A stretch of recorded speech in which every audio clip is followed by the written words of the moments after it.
লক্ষ্মীর ভান্ডারের কেস এসছে, অনেক অ্যাপিল করেছেন। জাস্ট ওয়েট করুন, আমি রিভিউ করছি, এগুলো আপনারা পেয়ে যাবেন। তো বন্ধুরা, 2023 সালে যে দুয়ারে সরকার ক্যাম্প হয়েছিল সেপ্টেম্বর মাসে, এছাড়াও ডিসেম্বর মাসে হচ্ছে, সেই ক্যাম্পে আপনারা লক্ষ্মীর ভাণ্ডার, বার্ধক্য ভাতা, প্রতিবন্ধী ভাতা বা আপনারা বিধবা ভাতা পাওয়ার জন্য আবেদন করেছিলেন।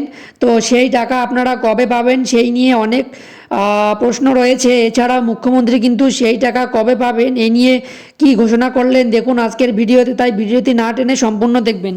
তো বন্ধুরা, আপনারা যদি আমার চ্যানেলটি সাবস্ক্রাইব করে না থাকেন, চ্যানেলটি সাবস্ক্রাইব করে নেবেন এবং পাশে থাকা বেল আইকনটি অল করে রাখবেন।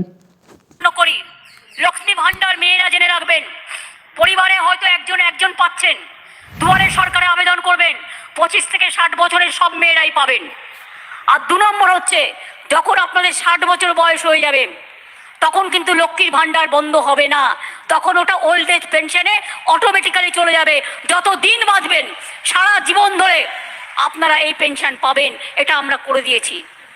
আমি জানি আপনারা অনেকে আমার সরাসরি মুখ্যমন্ত্রীতে অনেক অ্যাপিল করেছেন। জাস্ট ওয়েট করুন, আমি রিভিউ করছি এগুলো। আমার কাছে প্রায় 9 লক্ষ লক্ষ্মীর ভান্ডারের কেস এসছে, আর আমার কাছে প্রায় 9 লক্ষই আগে উইডো পেনশনের 12 লক্ষ এসছে। হয়ে গেলে নতুন বছরে আপনারা পেয়ে যাবেন, যারা আপনারা মুখ্যমন্ত্রীকে সরাসরি আবেদন করেছিলেন। তো বন্ধুরা, দেখতেই পাচ্ছেন মুখ্যমন্ত্রী কিন্তু ঘোষণা করলেন যে নতুন বছর মানে 2024 সালে আপনারা নতুন দুয়ারে সরকারে আবেদন করেছেন প্রায় 9 লক্ষর মতো, তো তাদেরকে কিন্তু টাকা দেবে এমনটাই কিন্তু বললেন। সমস্ত কিছু যাচাই করেছেন এবং 2024 সালে কিন্তু এই টাকা ছেড়ে দেবে, এরকমটাই কিন্তু ঘোষণা করা হয়েছে।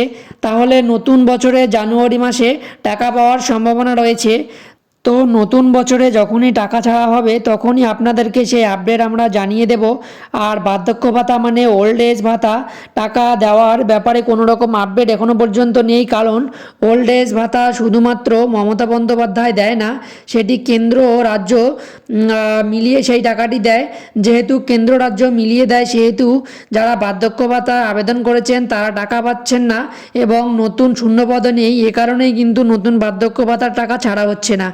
তো পরবর্তী সময় যখনই টাকা ছাড়ার আপডেট দেবে তখনই সেই আপডেট আপনাদেরকে জানিয়ে দেব। তাই আপনারা চ্যানেলটি সাবস্ক্রাইব করে পাশে থাকা বেল আইকনটি অল করে রাখবেন সমস্ত রকম আপডেট পাওয়ার জন্য। এবং ভিডিওটিতে ভালো লেগে থাকলে ভিডিওটিতে অবশ্যই একটি লাইক করবেন এবং ফেসবুক পেজ থেকে দেখে থাকলে পেজটিকে অবশ্যই ফলো করে রাখবেন। ধন্যবাদ।